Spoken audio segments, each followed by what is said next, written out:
हमारा जो टॉपिक चल रहा था आव्यूह पर संक्रियाएं, उसमें हम बहुत से पॉइंट्स कवर कर चुके हैं, जिसमें हमारा आज का अगला पॉइंट है आव्यूह की nवीं घात पर आधारित प्रश्नों को हल करने की विधि। आइए इसे समझते हैं। यहाँ पर मैंने इस विधि को लिखा है, इसे हम आपको समझा रहे हैं। इस प्रकार के प्रश्नों में हम गणितीय आगमन के सिद्धांत का प्रयोग करते हैं। अब ये जो गणितीय आगमन का सिद्धांत है, इसे आपने पिछली कक्षा में पढ़ा होगा, तो इसे हम यहाँ पर आपको समझाते हैं कि इसमें क्या होता है। इसमें एक कथन दिया जाता है और सबसे पहले हम क्या करते हैं, उसे n बराबर 1 के लिए सत्य सिद्ध करते हैं। फिर दूसरे स्टेप में हम क्या करते हैं, दूसरे स्टेप में हम उस कथन को n बराबर k के लिए सत्य मान लेते हैं और इसके बाद में तीसरे स्टेप में हम n बराबर k + 1 के लिए उस कथन को सिद्ध करते हैं और फिर मानते हैं कि जो दिया गया कथन है वो सभी प्राकृतिक संख्याओं n के लिए सत्य होगा। इसे अब हम एक क्वेश्चन के माध्यम से समझेंगे कि क्वेश्चन कैसे आता है और उसे हम सॉल्व कैसे करते हैं। तो मान लीजिए हमें कोई क्वेश्चन दिया गया है कि यदि a बराबर, ये कोई मैट्रिक्स है, cos theta sin theta minus sin theta cos theta, तब सिद्ध करो कि a की पावर n बराबर cos n theta sin n theta minus sin n theta cos n theta, जहाँ n बिलोंग करता है नेचुरल नंबर कैपिटल N को। तो इसे हम सॉल्व कैसे करते हैं, इसे सॉल्व करने के लिए हम गणितीय आगमन सिद्धांत का यूज करते हैं। और हमने अभी आपको बताया कि गणितीय आगमन सिद्धांत में ये जो दिया जाता है इसे हम क्या मानते हैं, ये एक कथन दिया गया है और इसे हम पहले n बराबर 1 के लिए सिद्ध करते हैं, फिर n बराबर k के लिए मान लेते हैं और इसके बाद में n बराबर k + 1 के लिए सिद्ध करते हैं। तो हम सबसे पहले तो क्या मानते हैं कि दिया गया है हमें कथन Pn है,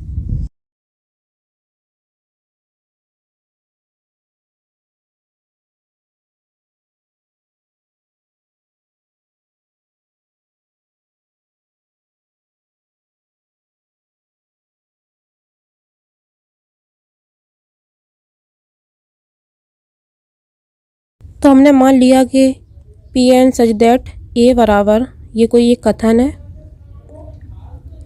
और क्या दिया गया है an बराबर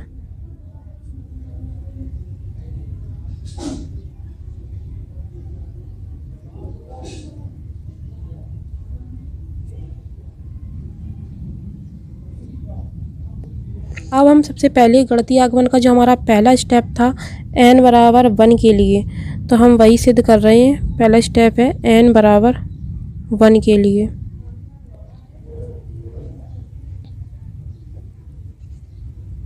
तो n बराबर 1 निकालने के लिए हम यहाँ पर 1 रखेंगे, तो a1 बराबर, यहाँ हर जगह n बराबर 1 रखिए।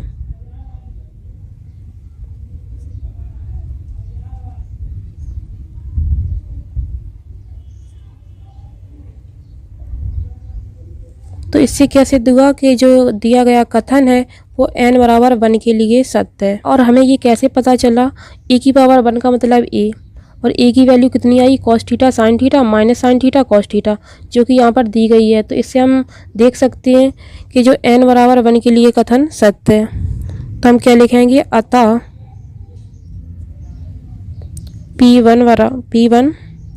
P1 सत्य है। अब हमारा जो दूसरा स्टेप है वो हम क्या करेंगे, उसमें माना n बराबर k के लिए कथन सत्य है, तब क्या होगा,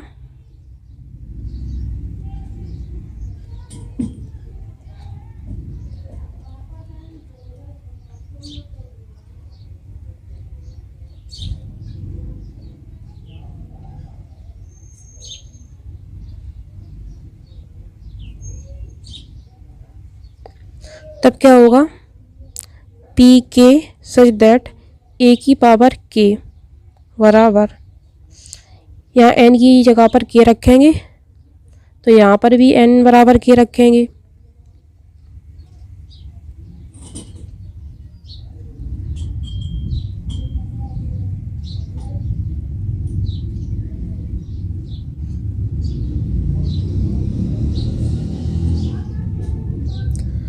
अब 2 स्टेप तो क्लियर हो गए। अब हमें तीसरा स्टेप निकालना है जिसमें हमें n बराबर k + 1 के लिए सिद्ध करना है।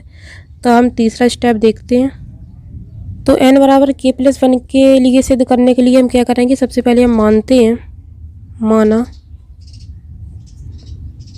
ए एन हमें दिया गया था, तो एन बराबर हम के प्लस वन रख रहे हैं, तो ए के प्लस वन बराबर, अब ए के प्लस वन का मतलब क्या हुआ, ए की पावर के इंटू ए, क्योंकि आप लोग जानते हैं कि गुणा में घातें जुड़ती हैं। अब इन दोनों का अगर जोड़ है तो यहाँ पर ए की पावर वन है, तो जब ये जुड़ेगी तो ए की पावर क्या हो जाएगी, के प्लस वन, तो इसलिए ए की पावर के प्लस वन को हम क्या लिख सकते हैं, ए की पावर के इंटू ए की पावर वन।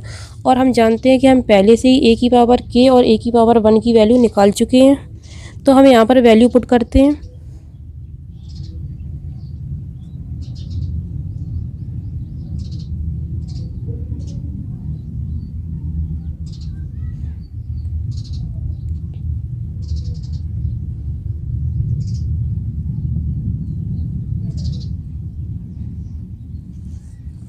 यहाँ पर ए की पावर वन की वैल्यू कितनी आई थी,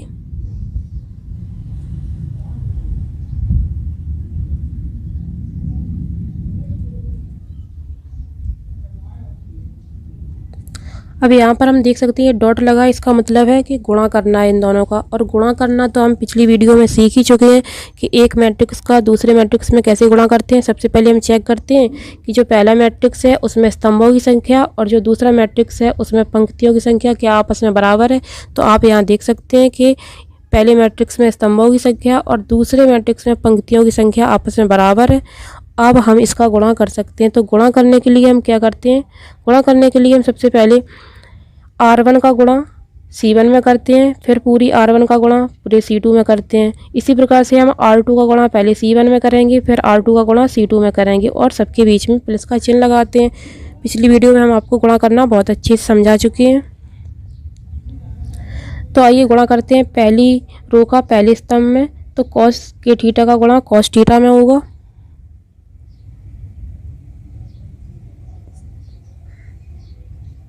प्लस का चिन्ह लगाएंगे, फिर साइन के थीटा का गुणा माइनस साइन थीटा में होगा,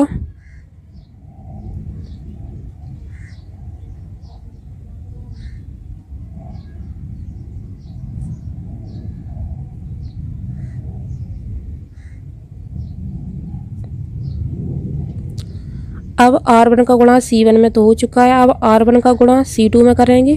तो आइए करते हैं, अब R1 का गुणा C2 में, तो कॉस के थीटा का गुणा साइन थीटा में,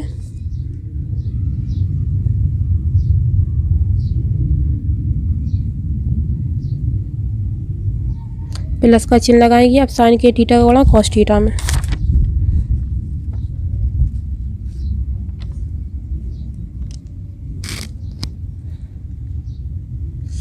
अब R1 का गुणा C1 में और R1 का गुणा C2 में तो हो चुका है, अब R2 का गुणा C1 में करेंगे, फिर R2 का गुणा C2 में करेंगे।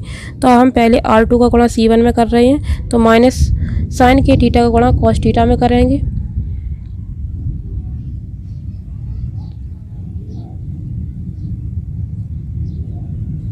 प्लस का चिन्ह लगाएंगे, फिर कॉस के थीटा का गुणा माइनस साइन थीटा में करेंगे।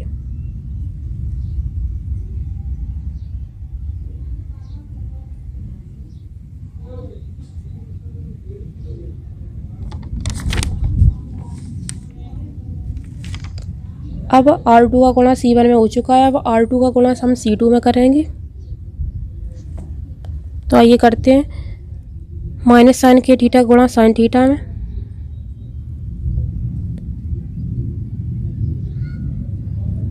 प्लस का चिन्ह लगाएंगे, कॉस के थीटा गुणा कॉस थीटा में।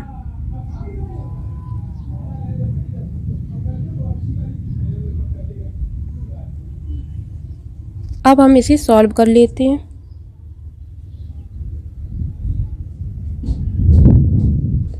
तो सॉल्व करेंगे,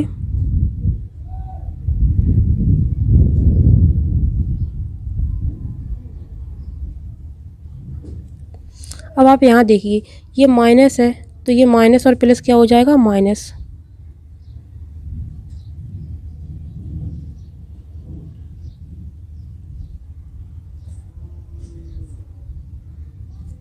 यहाँ देखिए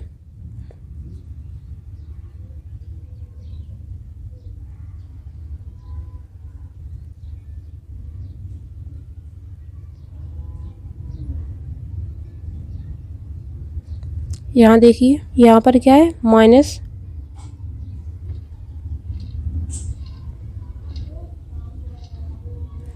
और यहाँ पर क्या है माइनस, तो माइनस जब आगे आएगा तो प्लस के साथ जब ये जुड़ेगा तो माइनस और प्लस क्या होगा माइनस।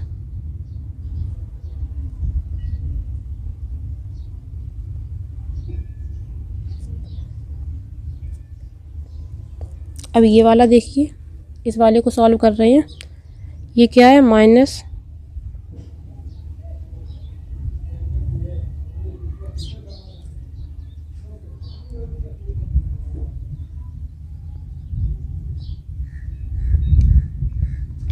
अब देखिए आगे हम इसको जब सॉल्व करेंगे तो क्या होगा, ये कॉस के theta cos theta minus sine के थीटा साइन थीटा। यहाँ पर हम क्या करते हैं, यहाँ पर हम इस वाले पूरे पद को आगे लिख लेते हैं और इस वाले पूरे पद को यहाँ पर पीछे लिख लेते हैं। अब यहाँ पर देखिए, यहाँ पर माइनस माइनस दोनों में से कॉमन ले लिया, तो माइनस जब कॉमन आया यहाँ पर क्या बचा साइन के थीटा कॉस थीटा ये वाला, प्लस यहाँ से जब माइनस कॉमन चला गया यहाँ पर क्या हो गया प्लस, और ये कॉस के थीटा साइन थीटा। इसी प्रकार से यहाँ पर हम ये पॉजिटिव वाला पद आगे लिख लेते हैं और नेगेटिव वाला पीछे। अब आप ये सोच रहे होंगे ये सब हम कर क्यों रहे हैं, ये सब हम आपने त्रिकोणमिति में एक फार्मूला पढ़ा होगा, कॉस ए प्लस बी बराबर cos A cos B minus sign A sine B, और एक पढ़ा होगा साइन ए प्लस बी बराबर sign A cos B plus cos A sine B. तो वो फार्मूला बनाने के लिए ही हम ये आगे पीछे पदों को कर रहे हैं। तो अब आप देख सकते हैं यहाँ पर फाइनली हमारा फार्मूला बन गया है। ये क्या है cos A cos B minus sign A sine B, जो कि किसका फार्मूला होता है कॉस ए प्लस बी का। और यहाँ पर ए का मान कितना है के थीटा और बी का मान कितना है थीटा, तो यहाँ पर क्या हो गया कॉस के थीटा प्लस थीटा। इसी प्रकार से यहाँ आप देख सकते हैं ये फार्मूला किसका बन गया, ये वाला पूरा साइन के थीटा प्लस थीटा का। यहाँ पर आप देख सकते हैं ये पूरा फार्मूला साइन ए प्लस बी का बन गया। और साइन ए प्लस बी बराबर क्या होता था ट्रिग्नोमेट्री में, sign A cos B plus cos A sine B. यहाँ पर ए बराबर के थीटा है और बी बराबर थीटा है। इसी प्रकार से आप यहाँ पर देखिए ये किसका फार्मूला बन गया, ये हमारा फार्मूला बन गया है। माइनस तो आगे से लगा है वो पहले से हम लगा देंगे, साइन के थीटा प्लस थीटा। ये फार्मूला हमारा साइन ए प्लस बी का बन गया है, sign A cos B plus cos A sine B. तो यहाँ पर ए का मान कितना है के थीटा और बी का मान कितना है थीटा। इसी प्रकार से ये फार्मूला आप देख सकते हैं, ये फार्मूला हमारा बन गया है कॉस ए प्लस बी का, मतलब कॉस के थीटा प्लस थीटा का। नहीं, कॉस ए प्लस बी का फार्मूला क्या होता है cos A cos B minus sign A sine B. तो यहाँ पर ए की वैल्यू कितनी है के थीटा और बी की वैल्यू कितनी है थीटा। अब हम क्या करेंगे, अब यहाँ से हम थीटा कॉमन ले लेंगे, तो थीटा कॉमन ले रहे हैं तो यहाँ क्या होगा कॉस के प्लस वन, थीटा कॉमन ले लिया। यहाँ से भी थीटा कॉमन लेते हैं, यहाँ क्या होगा साइन के प्लस वन, थीटा कॉमन आ गया। यहाँ से क्या होगा माइनस साइन के प्लस वन, थीटा कॉमन आ गया। यहाँ से भी थीटा कॉमन लेंगे तो क्या होगा कॉस के प्लस वन थीटा। अब आप देख सकते हैं जो सवाल में हमें ए की पावर n दिया गया था उससे हमने ये जो रिज़ल्ट निकाला है ये n बराबर के प्लस वन के लिए सत्य है।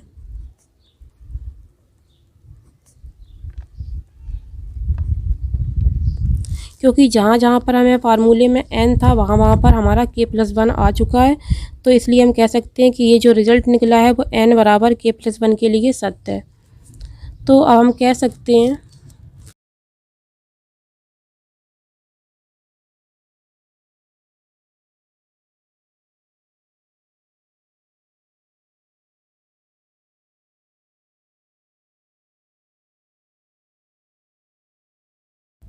n के सभी मानों के लिए सत्य है। इसी को हम लिख सकते हैं n belongs to capital N। तो इस प्रकार से आप आव्यूह की किसी भी n वीं घात पर आधारित प्रश्नों को सॉल्व कर सकते हैं। इसमें हम गणितीय आगमन का सिद्धांत लगाते हैं और गणितीय आगमन के सिद्धांत में सबसे पहले हम दिए गए कथन को n बराबर 1 के लिए सिद्ध करते हैं। इसके बाद में n बराबर k के लिए हम मान लेते हैं कथन सत्य है। इसके बाद में तीसरे स्टेप में हम n बराबर k+1 के लिए सिद्ध करते हैं। जब हम देख लेते हैं कि n बराबर k+1 के लिए कथन सत्य है तो हम कह सकते हैं कि गणितीय आगमन के सिद्धांत से कथन सभी प्राकृतिक संख्याओं n के लिए सत्य होगा।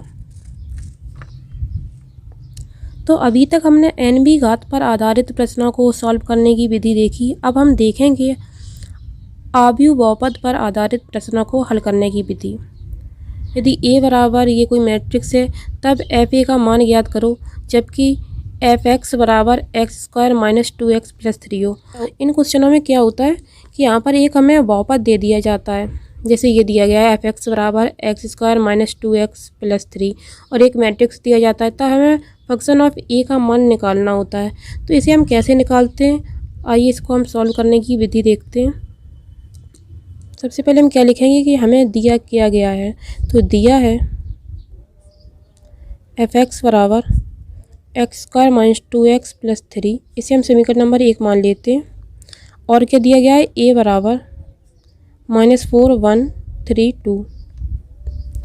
तो हम क्या करेंगे, समीकरण नंबर 1 में x बराबर a रखेंगे। तो समीकरण नंबर 1 में हम x बराबर a रख रहे हैं।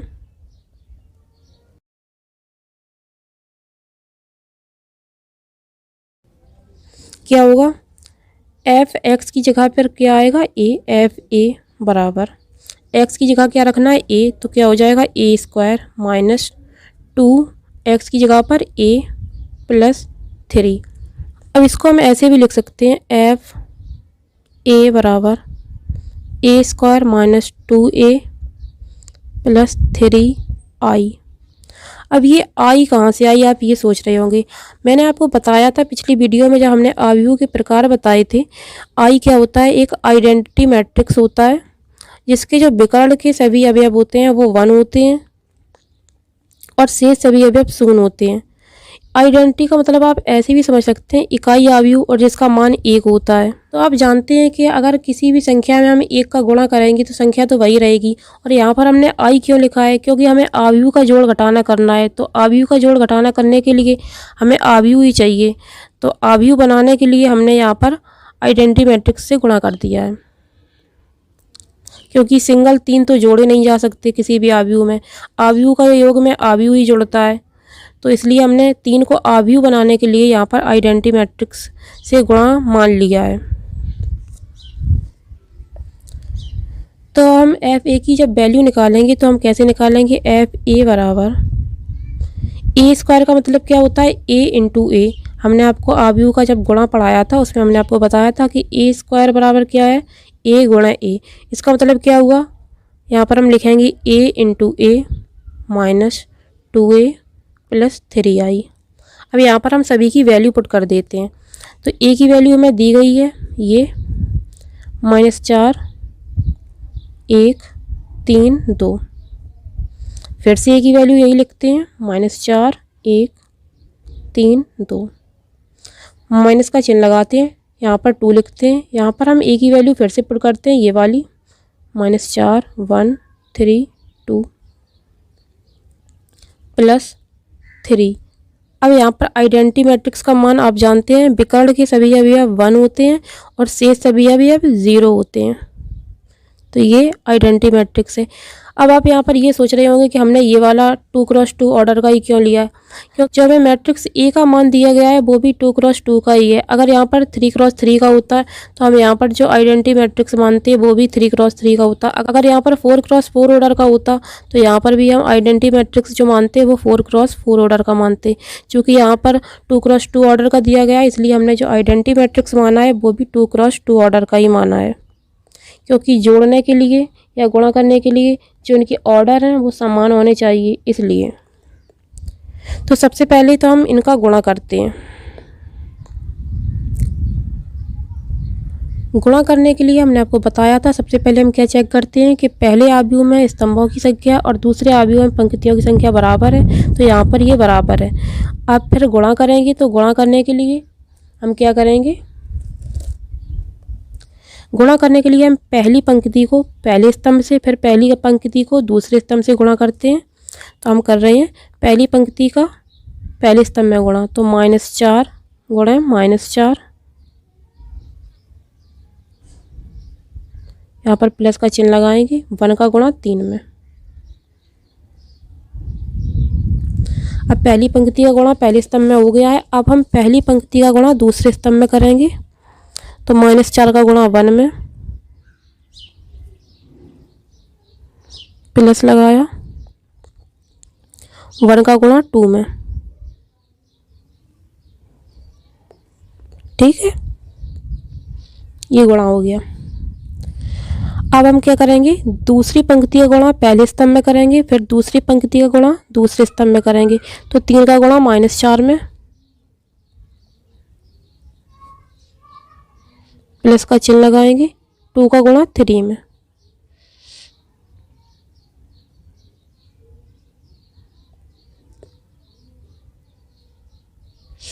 तो ये दूसरी पंक्ति का गुणा पहले स्तंभ में हो गया। अब दूसरी पंक्ति का गुणा हम दूसरे स्तंभ में करेंगे।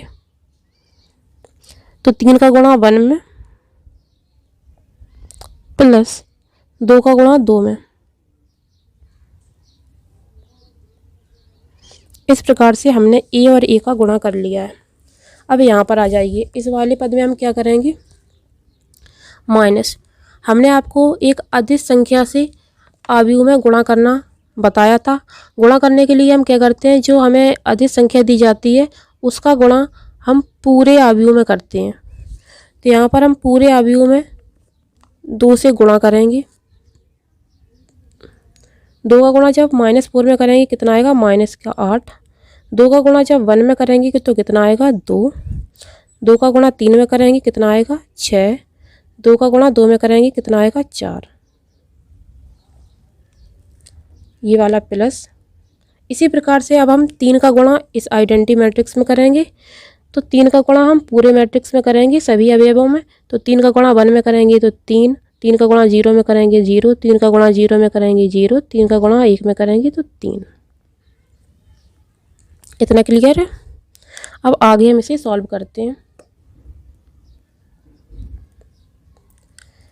-4 का गुणा -4 में कितना होगा, 16 प्लस 3। यहाँ देखिए, यहाँ कितना होगा, -4 का गुणा 1 में तो -4, प्लस 2 का गुणा 1 में 2। यहाँ देखिए 3 का गुणा -4 में तो कितने हुए, -12, प्लस 2 का गुणा 3 में कितने हुए, 6। यहाँ देखिए 3 का गुणा 1 में तो 3, 2 का गुणा 2 में तो 4। ये वाला पार्ट सॉल्व हो गया। अब इस वाले पार्ट में देखते हैं, -8 2 6 4 प्लस 3 0 0 3। फिर से अब सॉल्व कर लेते हैं इसको। 16 और 3 19, -4 और 2 -2, -12 और 6 -6, 3 और 4 7। ये लिखते हैं माइनस।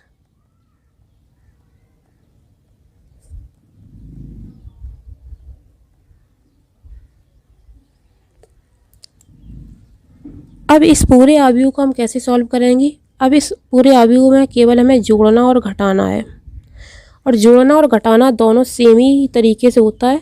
तो हम सबसे पहले क्या करते हैं, संगत अवयवों को जोड़ते और घटाते हैं। तो पहला अवयव क्या है, 19, इस वाले अवयव का। यहाँ क्या लगा है, माइनस, तो यहाँ लगाएंगे हम माइनस। इसका पहला अवयव क्या है, -8, तो -8 लिखेंगे। यहाँ क्या लगा है, प्लस, प्लस लगाएंगे। फिर इसका पहला अवयव क्या है, 3। तो ये पहले अवयव का पहला अवयव है, ये दूसरे अवयव का पहला है, ये तीसरे अवयव का पहला है। ये संगत अवयवों को जोड़ते हैं और घटाते हैं। हमने आपको बताया था अवयव के जोड़ और घटाने में संगत अवयवों को जोड़ा अथवा घटाया जाता है। अब यहाँ पर देखिए,